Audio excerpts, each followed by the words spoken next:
It was a quiet Sunday morning in a peaceful neighborhood, until chaos shattered the calm. 8-year-old Jamal was playing in his front yard when a group of men in uniforms that looked official suddenly appeared. At first he thought they were real cops, but something felt off. Before he knew it, Jamal's small hands were grabbed roughly, and the unthinkable happened. His fingers were hurt in the scuffle. His cries echoed through the street, and neighbors peeked out, frozen in disbelief. Little did the intruders know, Jamal wasn't alone. His grandfather, a retired veteran and a respected figure in the community, had been watching from the porch. The moment he saw the scene unfold, something inside him snapped. Years of discipline, training, and a lifetime of protecting those he loved surged forward. The fake officers had no idea they were about to face someone who wouldn't back down, not for a kid, not for anyone. Tension hung heavy in the air as Jamal clutched his injured hands, and the men froze, suddenly aware that their plan had gone terribly wrong. The neighborhood held its breath, unsure whether this confrontation would end in chaos or justice. That as his grandfather stepped closer, the fake HOA cops exchanged nervous glances,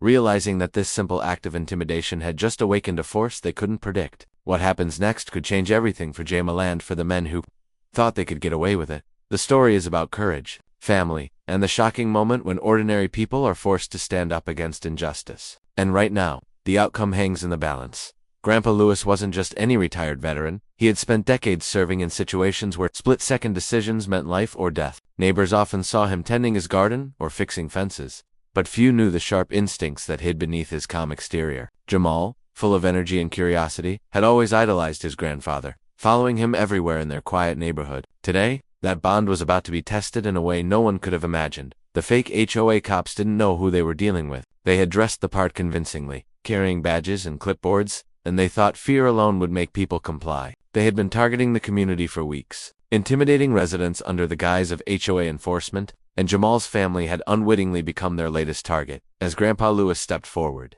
his eyes scanning each man carefully, Jamal tried to stay strong, though pain shot through his fingers with every move. The men fumbled, realizing that Jamal's cries had drawn attention from the entire street. Cars slowed down, curtains twitched, and whispers rippled through the neighborhood. Everyone sensed that something dangerous was unfolding, and yet no one could step in, not yet. Lewis's voice was low but firm, carrying the authority of a man who had seen enough to know exactly how to handle threats. The fake officers shifted nervously, unsure whether to run or confront him. Meanwhile, Jamal's heart raced not just from pain, but from a mixture of fear and hope. Something told him that his grandfather wasn't going to let this end the way the intruders imagined. The air was thick with tension, and the street seemed to hold its breath, waiting for the first move. Every second stretched painfully long, and the question lingered: what would happen when a veteran's instincts collided with the cruelty of deception? The fake HOA cops exchanged uneasy glances, realizing that their act of intimidation was crumbling under Grandpa Lewis's calm but commanding presence. They tried to regain control, shouting orders and demanding Jamal release his hands, but their voices lacked authority. Behind the uniforms, fear had seeped in,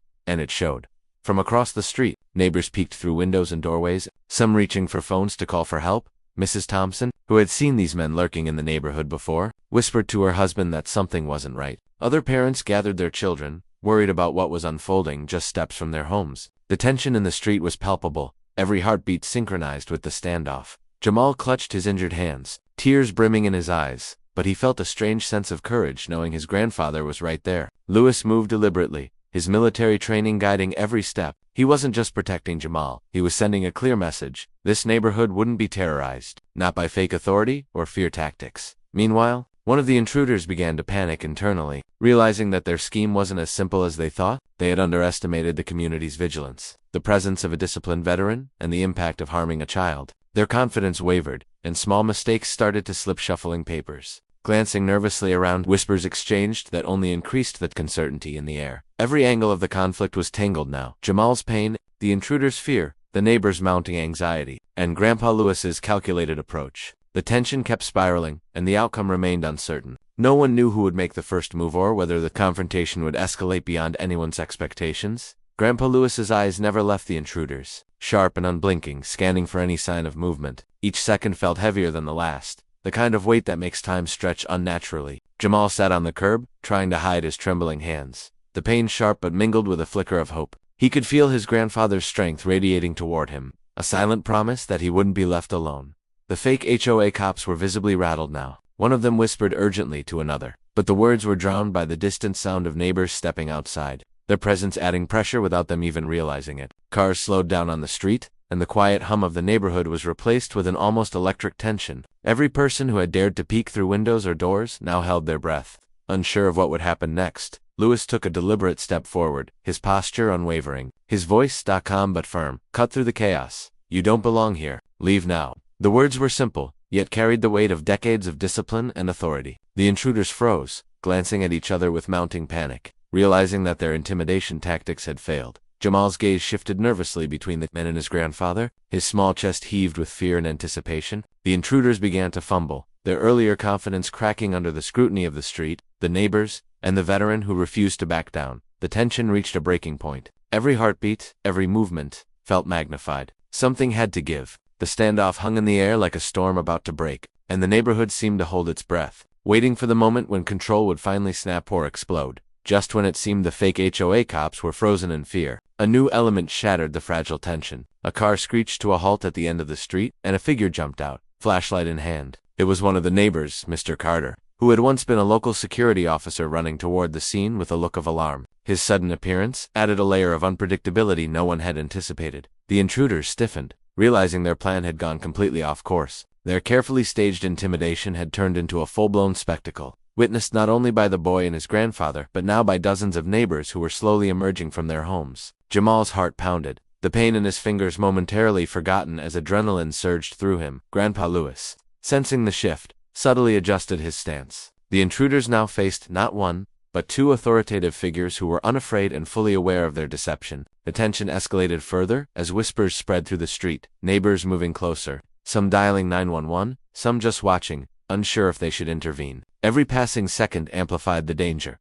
Then came the twist no one expected. One of the men in the fake uniforms suddenly pulled out a phone and started speaking rapidly, not to the neighbors, not to the police, but to someone else, someone clearly on the other end, giving instructions. It was as if their plot had layers deeper than anyone realized, and now the stakes had jumped beyond intimidation. Jamal's small hands trembled, but his eyes never left his grandfather, who remained the calm center of the storm. The neighborhood held its breath, sensing that this confrontation was no longer just about a few bad actors. It was about uncovering the truth behind a dangerous scheme, and the next move could change everything. Grandpa Lewis didn't hesitate. With a voice that carried the weight of decades of experience, he commanded the men to drop their phones and step back. The intruders froze for a moment, caught between panic and disbelief, but the presence of so many neighbors emboldened Lewis. He moved forward, keeping his posture calm but assertive, signaling that any sudden move would be met with swift consequences. Jamal, clutching his fingers, watched in awe as his grandfather confronted the men with a mixture of authority and precision that left no room for bluffing. The neighbors, now fully engaged, had begun calling the authorities, their voices ringing out in unison. The fake HOA cops,